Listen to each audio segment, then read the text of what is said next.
ಎಲ್ರಿಗೂ ನಮಸ್ಕಾರ. ನಾವಿವತ್ತು ಮಾಡ್ತಾ ಇದ್ದೀವಿ ಬೇಸನ್ ಲಾಡು.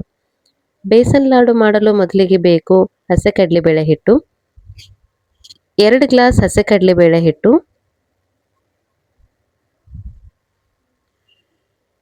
ಬೇಸನ್ ಲಾಡು ಎಲ್ಲರ ಫೇವ್ರೆಟ್ ಸ್ವೀಟ್ ಅಂತಾನೆ ಹೇಳ್ಬೋದು.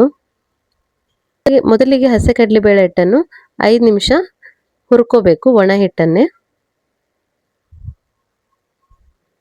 1 ಗ್ಲಾಸ್ ಅಷ್ಟು ತುಪ್ಪ ಬೇಕಾಗುತ್ತೆ. ಮೊದಲಿಗೆ ಸ್ವಲ್ಪ ತುಪ್ಪ ಹಾಕಿ ಹುರ್ಕೋಬೇಕು.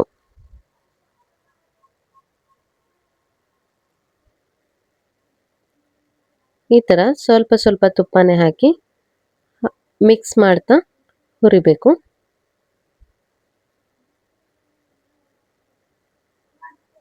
ಹಸಿ ವಾಸನೆ ಹೋಗೋವರೆಗೂ ಹುರ್ಕೋಬೇಕು. ಈ ಥರ ಹುರಿತಾ ಇದ್ದಾಗ ಅದು ಕಲರ್ ಕೂಡ ಚೇಂಜ್ ಆಗುತ್ತೆ. ಇವಾಗ ಒಂದು ಪಾತ್ರೆಗೆ ಹುರಿದಿರೋಂಥ ಹಿಟ್ಟನ್ನು ತೆಗೆದು 1.5 ಗ್ಲಾಸ್ ಅಷ್ಟು ಸಕ್ಕರೆ ಮತ್ತು ಏಲಕ್ಕಿನ ಪುಡಿ ಮಾಡ್ಕೋಬೇಕು.